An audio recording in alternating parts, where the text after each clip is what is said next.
Let's, all right. I think I'm gonna start. Is that okay? Okay. All right. Hi guys. Welcome to our leadership and advocacy presentation. Thank you so much for joining us this morning. And today we are going to be explaining what a flow rate is and discuss the comparison of flow rates among baby bottle brands and the role of OT in speech therapy and feeding in infants and toddlers, and how inconsistent flow rates cause implications of practice, and how advocacy can lead to standardization of flow rates. Okay, so jumping right in to what are flow rates. So a flow rate is the rate in which milk transports out from the bottle nipple into the mouth of an infant during bottle feeding. So I think a lot of us have taken anatomy, and so we kind of know about the anatomical structures that help with feeding and breathing and swallowing. So like the larynx, the pharynx, the muscles in the mouth. And so the same thing can be said during bottle feeding. Those anatomical structures help the infant suck, swallow, and breathe in an appropriate rhythm according to the milk flow. So to just kind of simplify it, if the milk flow increases, so will the swallowing. So the swallowing should also increase. And then there will be like a pause in the respiratory breathing. So the baby would like momentarily pause their breathing to allow for the suck, swallow, breathe rhythm. But if this is done incorrectly, then two things could happen. The first one is that they could have more drooling at the mouth, so the milk would like pull out of the mouth. And then also, if this happens, the baby could have aspiration, which we know is not a good thing.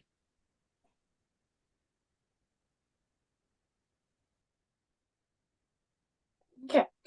So, if our clients encounter various challenges, such as those Leah mentioned, like for oral motor skills or impaired swallowing resulting from developmental delays or anatomical differences affecting eating, this is where the unique skill sets of both professions can be leveraged to offer interventions to improve overall feeding performance. So, as you can see, when it comes to feeding, speech therapy and OT have a lot of overlay.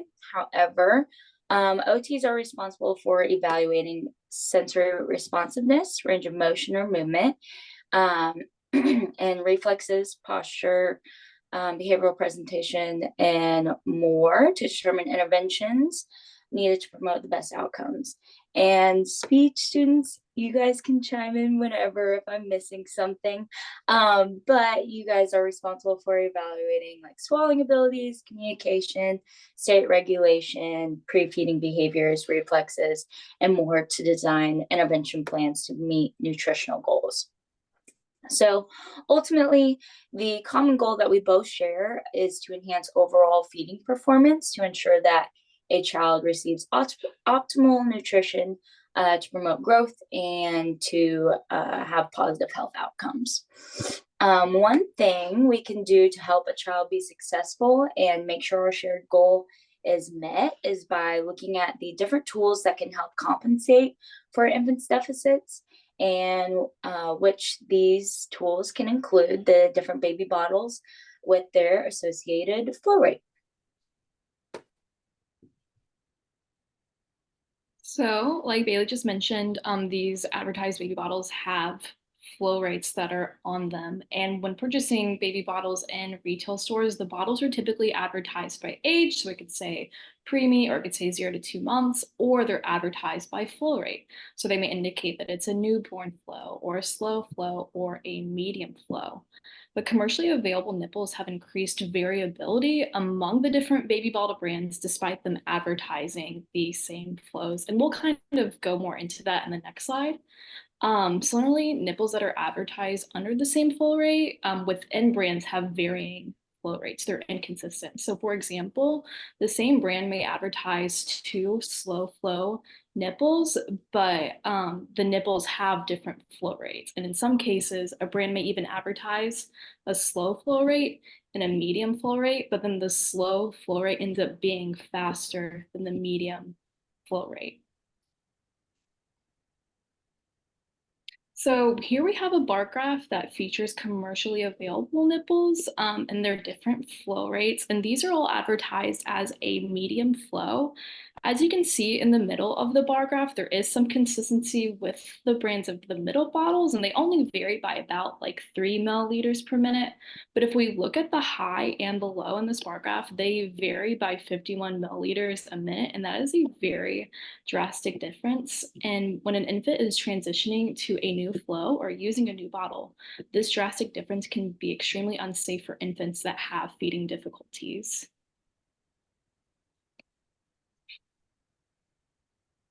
Okay, so as you can see, the flow rates vary drastically for major bottle brands that are labeled for the same age group.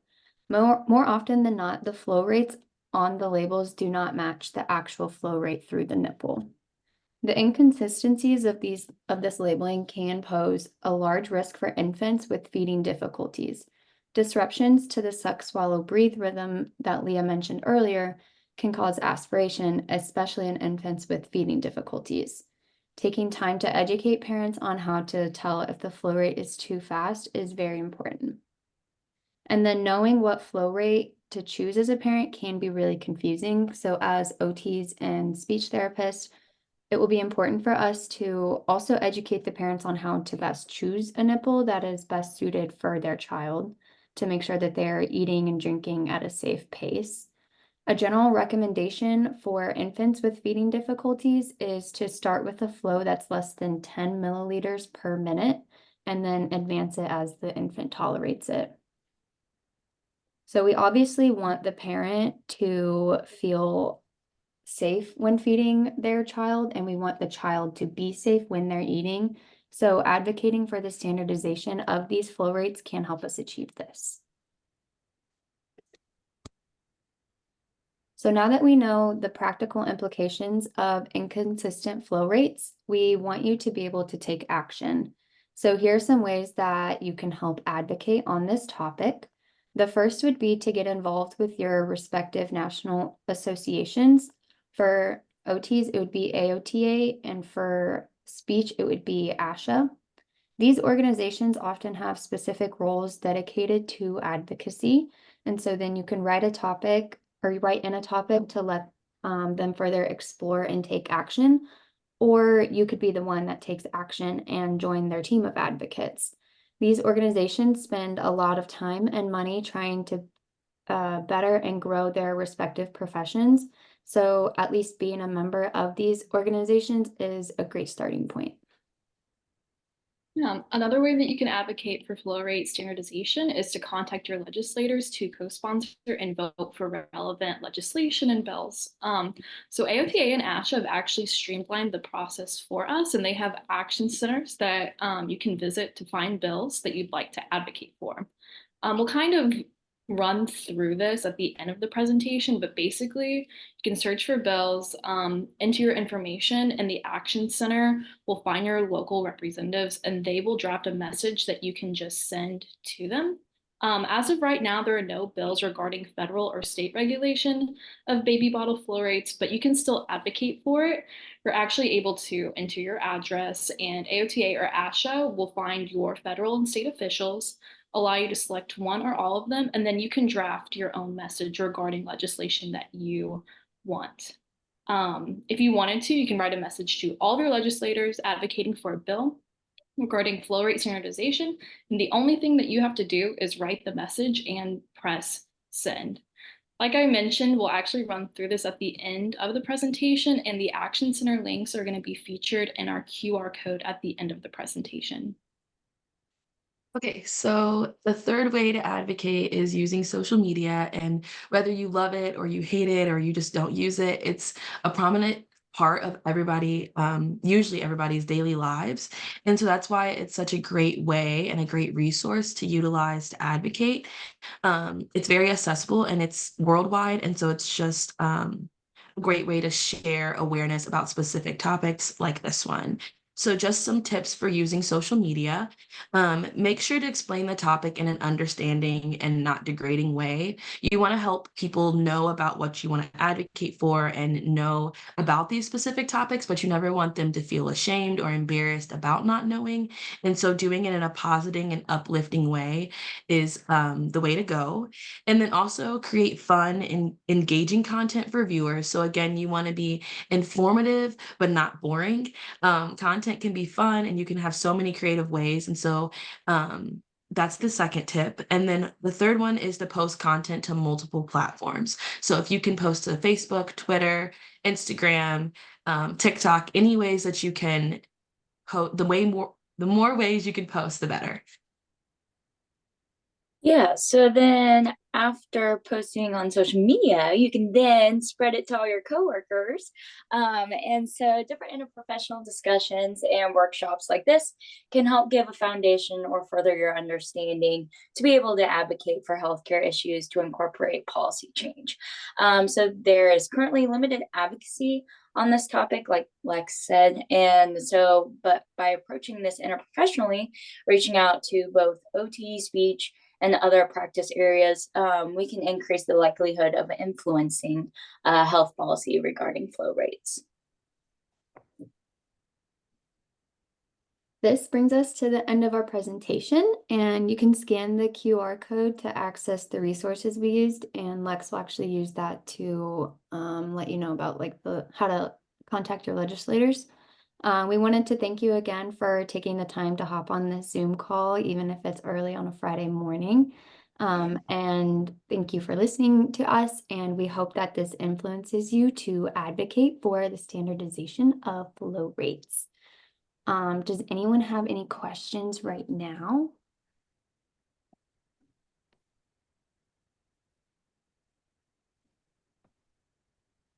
Okay, I'm going to stop sharing my screen, and then Lex, you can hop on and then we'll walk through.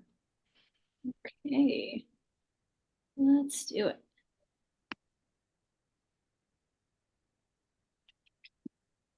Let's see.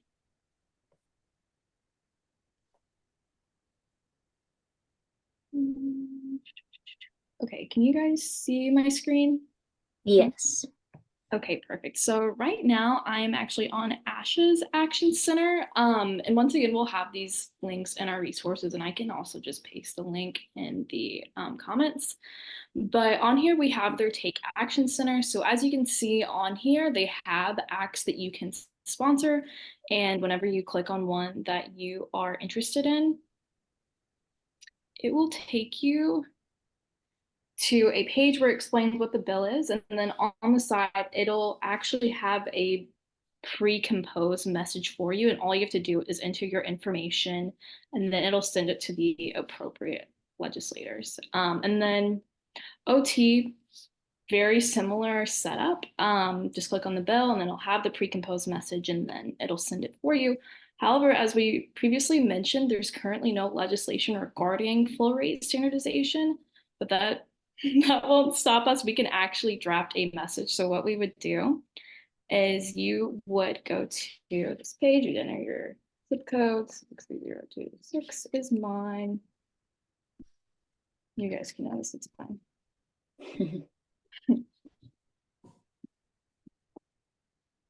And then whenever you enter your information, what it'll do is it'll take you to this page. It'll show you different election dates.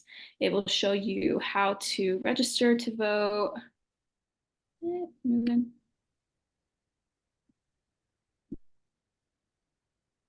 There we go. Okay. It'll show you how to register to vote and find your polling location. And then here, when you click on view officials, it'll show you your legislators, and then you can compose a message to them. Yeah, so it has everybody up here. And then if you would like to, you can click everyone. So if you want to, you can send a message to President Joe Biden regarding full rate segregation. So you click on as little or as many people as you want, and then you would hit compose message. And it's the same for the ASHA website. So we've actually drafted a message that we are going to send to our legislators, sending it to all of them. Subject advocating for standardization and regulation of baby bottle flow rates. And our message is, dear legislator, I am writing to you as a passionate occupational therapy student deeply concerned about the well-being of infants and toddlers in our community. As an advocate for child development and safety, I urge you to support legislation that would enforce standardization and regulation of baby bottle flow rates among commercially available baby bottles.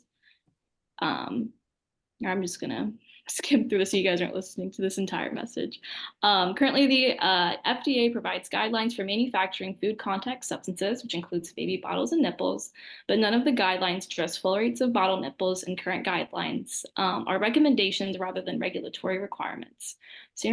Standardizing and regulating baby bottle flow rates would not only ensure the safety of infants, but promote optimal feeding experiences, support healthy development, and reduce the burden on families navigating feeding difficulties. By establishing clear guidelines for manufacturers to follow, we can empower parents and caregivers with the confidence that the baby bottles they choose adhere to safety and quality standards. As a legislator, you have the power to enact change and prioritize the well-being of our youngest community members. I urge you to consider drafting a bill to develop regulatory requirements for companies that manufacture infant feeding products. By drafting a bill, you'd be taking a significant step towards creating a safer and more supportive environment for children. So that's just kind of a quick rundown of a message that you can send to legislators. I will actually paste a draft that if you guys want to, you can copy and paste it very quickly. Then yeah, you do your information. And then if you want to, you can get text alerts, email alerts, and then send your message. Oh, no. Say They add like a dear person to the message. Oh, why did I get rid of it? So they automatically add this. I guess you don't have to have that part. Do it.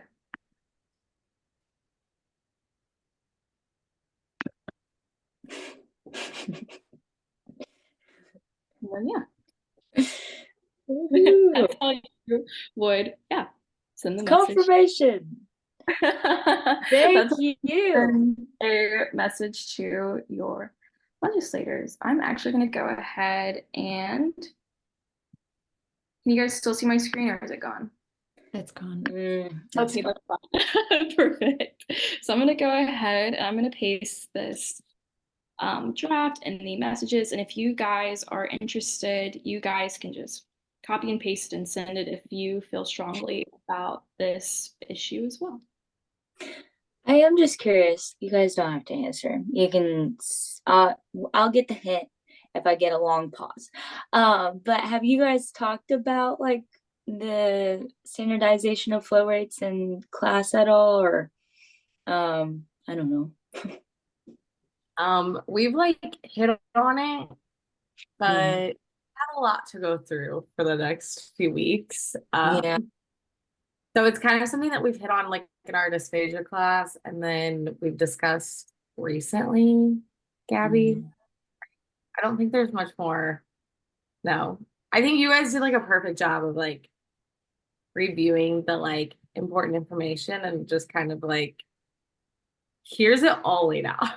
I was about to say So. we've hit more on like bottles and like nipples for wise, like in our cleft lip and cleft palate class.